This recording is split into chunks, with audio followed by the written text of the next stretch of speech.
আসসালামু আলাইকুম রহমতুল্লাহ। বন্ধুরা, আপনাদের যাদের গুগল অ্যাডসেন্স অ্যাকাউন্ট রয়েছে প্রত্যেকেরই আজকের ভিডিওটা দেখা খুবই জরুরি। আপনারা যারা ইউএসএ ট্যাক্স ইনফরমেশনের ফর্ম 2 বছর আগে জমা দিয়েছিলেন তাদের কিন্তু সেটার মেয়াদ শেষ হয়ে গেছে, এখন নতুন করে আবার রিসাবমিট করতে হবে। তো প্রত্যেকেরই কিন্তু এরকম একটি মেসেজ বা মেল পাঠিয়েছে, সেটা হচ্ছে রিমাইন্ডার 10 ডিসেম্বর 2024 এর মধ্যে আপনার মার্কিন যুক্তরাষ্ট্রের ট্যাক্স ফর্ম আবার জমা দিন। তো আপনি যদি এটা আবার জমা না দিন এক্সপায়ার হয়ে যাওয়ার পরে, তাহলে তারা স্পষ্ট বলে দিয়েছে আপনার সমস্ত ইনকাম থেকে তারা 30% কিন্তু ব্যাট বা ট্যাক্স কেটে নেবে। আর যদি আপনি জমা দেন তখন কিন্তু ইউএস থেকে বা আমেরিকা থেকে যেই ইনকামটা হবে সেখান থেকে তারা কিছু ট্যাক্স কেটে নেবে।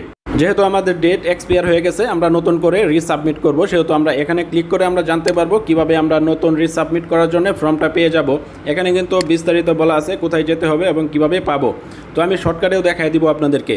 তো অনেকেরই ট্যাক্স ইনফরমেশন সাবমিট করার পরেও কিন্তু অ্যাকসেপ্ট হয় না, রিজেক্ট করে দেয়। তো কী কী সমস্যা করেন যার জন্য অ্যাকসেপ্ট হয় না সেটা আমি এই ভিডিওতে দেখাই দিব এবং বলে দেব, এবং আমার ট্যাক্স ইনফরমেশন সাবমিট করার সাথে সাথেই কিন্তু অ্যাকসেপ্ট হয়ে যাবে, সেটাও আমি ভিডিওতে দেখাই দিব।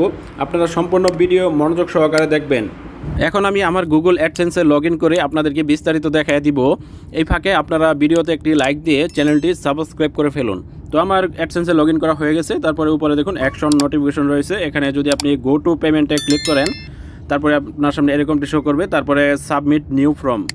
তারপরে এখানে কিন্তু পরিষ্কারভাবে বলে দিছে 31 ডিসেম্বরের মধ্যে যদি আপনি নিউ ট্যাক্স ফর্ম সাবমিট না করেন বা অ্যাকসেপ্ট না হয় তখন কিন্তু আপনার সমস্ত ইনকাম থেকে 30% ট্যাক্স কেটে নেবে, অথবা আপনার পেমেন্ট কিন্তু হোল্ড হয়ে থাকবে, আপনি কিন্তু পেমেন্ট পাবেন না।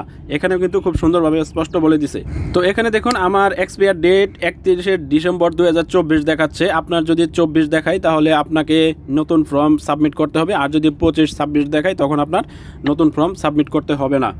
তো দেখুন আমি এটা সাবমিট করেছিলাম কিন্তু 22 এপ্রিল 2021 সালে। তো আমি যেভাবে এই পেজ পর্যন্ত আসছি, আপনারা যদি এভাবে না আসতে পারেন তাহলে সহজভাবে আপনারা অ্যাডসেন্সে লগ ইন করার পরে আপনারা পেমেন্ট অপশনে চলে যাবেন, তারপরে পেমেন্ট ইনফরমেশনে চলে যাবেন।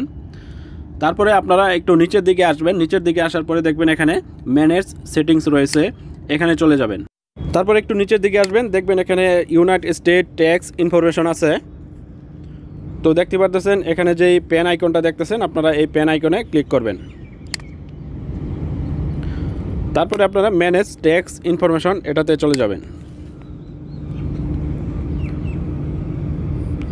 যাওয়ার পরে কিন্তু আপনারা সেমভাবে এই পেজটা পেয়ে যাবেন এখানে। তো এখানে আসার পরে দেখবেন আপনি যে সাবমিট নিউ ফর্ম, এখানে আপনারা চলে যাবেন। তারপরে আপনি স্টার্ট নিউ ফর্ম এটাতে চলে যাবেন, তারপরে স্টার্ট ফর্ম এটাতে চলে যাবেন। তারপরে আপনি এখানে আপনার জিমেলের পাসওয়ার্ড দিয়ে নেক্সট বাটনে ক্লিক করতে হবে। তো আমি আমার পাসওয়ার্ডটা দিয়ে লগ ইন করে নিচ্ছি। তো পাসওয়ার্ড দেওয়ার পরে নেক্সট বাটনে ক্লিক করার পরে আপনার সামনে আসল যে ফর্মটা সেটা চলে আসবে। তারপরে আপনার অ্যাডসেন্স অ্যাকাউন্টটা যদি ব্যক্তিগত হয়ে থাকে তাহলে ইন্ডিভিজুয়াল সিলেক্ট করবেন, আর যদি অফিসিয়াল কোনো কোম্পানির নামে হয়ে থাকে তাহলে আপনি এখানে নন ইন্ডিভিজুয়াল সিলেক্ট করে কিন্তু নেক্সট বাটনে ক্লিক করবেন। তারপরে একটু নিচের দিকে আসবেন, এখানে বলা হচ্ছে আপনি কি ইউএসের সিটিজেন কিনা। যদি সিটিজেন থাকেন তাহলে ইয়েস দেবেন, আর যদি না থাকেন তাহলে নো দিবেন। আমি নো দিয়ে নেক্সট বাটনে ক্লিক করছি। তারপরে আপনার সামনে যে মূল ফর্ম আছে দুইটা ফর্মের কিন্তু এখানে চলে আসছে। তো দেখুন প্রথমটা হচ্ছে আপনি যে প্রথম ইন্ডিভিজুয়াল সিলেক্ট করছেন সেটার জন্য প্রথমটা, আর যদি আপনি কোনো অফিসিয়াল কোম্পানির থাকতো তাহলে নিচেরটা সিলেক্ট করা লাগতো। অ্যাডসেন্সটা যেহেতু আমার ব্যক্তিগত সেহেতু আমি WADBEN যে ফর্মটা এটা সিলেক্ট করে আমি স্টার্ট এই ফর্মটাতে সিলেক্ট করতেছি, আপনারা সেমভাবে করবেন। তারপরে মূল ফর্মটা চলে আসছে। এখানে আপনারা কিন্তু ম্যাক্সিমাম ভুল করে থাকেন। এখানে দেখুন প্রথম যে নামটা রয়েছে এই নামটা কিন্তু আপনার ন্যাশনাল আইডি কার্ড অনুযায়ী হবে, তবে ন্যাশনাল আইডি কার্ডে যদি নামের পাশে কমা থাকে, এমডির পাশে কমা থাকে তাহলে সেটা কিন্তু দেওয়া যাবে না, কোনো প্রকার কমা ডট কিন্তু দেওয়া যাবে না। তারপরে আপনারা আপনাদের দেশটা সিলেক্ট করে দেবেন, আপনি যেই দেশে থাকবেন সেই দেশটা দিয়ে দেবেন। এখানে আমি বাংলাদেশে যেহেতু থাকি আমি বাংলাদেশ দিয়ে দিচ্ছি। তারপরে আপনাকে এখানে টিন সার্টিফিকেটের নাম্বার দিতে হবে। আপনি যদি ইন্ডিভিজুয়াল সিলেক্ট করেন তাহলে উপরের ঘরটাতে আপনাকে টিন সার্টিফিকেটের নাম্বার দিতে হবে, আর যদি নিচেরটা নন ইন্ডিভিজুয়াল করেন তখন আপনার নিচের ঘরে কিন্তু টিন সার্টিফিকেটের নাম্বারটা দিতে হবে। তো দুইটাই কিন্তু অপশনাল, আপনার দিলে হবে না দিলেও কিন্তু আপনি সাবমিট করতে পারবেন। যেহেতু আমার টিন সার্টিফিকেট নাই সেহেতু আমি নাম্বার ছাড়াই নেক্সট বাটনে ক্লিক করছি। তারপরে এখানে টিক মার্ক দিয়ে দেবেন। টিক মার্ক দিয়ে দেওয়ার পরে এখানে আপনাকে অ্যাড্রেস দিতে হবে। এখানে দুইটা অ্যাড্রেস দিতে পারবেন, আপনার স্থায়ী ঠিকানা এবং বর্তমান ঠিকানা। প্রথমে আপনাকে দিতে হবে স্থায়ী ঠিকানা। তো স্থায়ী ঠিকানার যে ফরম্যাটটা আমি দিয়েছি সেটা আমি এখানে স্ক্রিনে দিয়ে দিলাম। তো আমি এভাবেই আমার স্থায়ী ঠিকানার অ্যাড্রেসটা দিয়েছি। তারপরে এখানে এটা অপশনাল। তারপরে সিটিতে আমি আমার সিটিটা দিয়ে দিয়েছি। তারপরে আপনার যে স্থায়ী ঠিকানার পোস্ট কোড রয়েছে আপনার সেই পোস্ট কোডটা দিয়ে দিবেন। তারপরে নিচে দেখুন এখানে কিন্তু আপনার বর্তমান ঠিকানা চাইলে দিতে পারবেন। আর যদি আপনার বর্তমান ঠিকানা এবং স্থায়ী ঠিকানা একটাই হয় তাহলে আপনি এখানে টিক মার্কটা দিবেন। তারপরে এখানে নেক্সট বাটনে ক্লিক করবেন। আপনি যদি টিন সার্টিফিকেট দেন তাহলে ইয়েস দিবেন, আর যদি টিন সার্টিফিকেট না দেন তাহলে নো দিয়ে আপনি নেক্সট বাটনে ক্লিক করবেন। তারপরে এখানে বলা হচ্ছে আপনি ইউএসএ থেকে কখনো অ্যাক্টিভিটিস বা কোনো পারফরমেন্স করেছিলেন কিনা। আমি যেহেতু করি নাই সেহেতু আমি নো দিয়ে এখানে টিক মার্ক দিয়ে আমি নেক্সট বাটনে ক্লিক করতেছি। তারপরে এখানে আপনি যে গো পেপারলেস প্রথমে রয়েছে আপনারা এটা অবশ্যই সিলেক্ট করে রাখবেন। তো এটা সিলেক্ট করে রাখলে অনেক সুবিধা রয়েছে, আপনি যে কোনো সমস্যা আপনি অনলাইনের মাধ্যমে করে ফেলতে পারবেন। আর যদি নিচে একটা দেন তখন বিভিন্ন ধরনের সমস্যা হয় পেপার আসতে। তারপরে টিক মার্ক দিয়ে আপনি নেক্সট বাটনে ক্লিক করে দিবেন।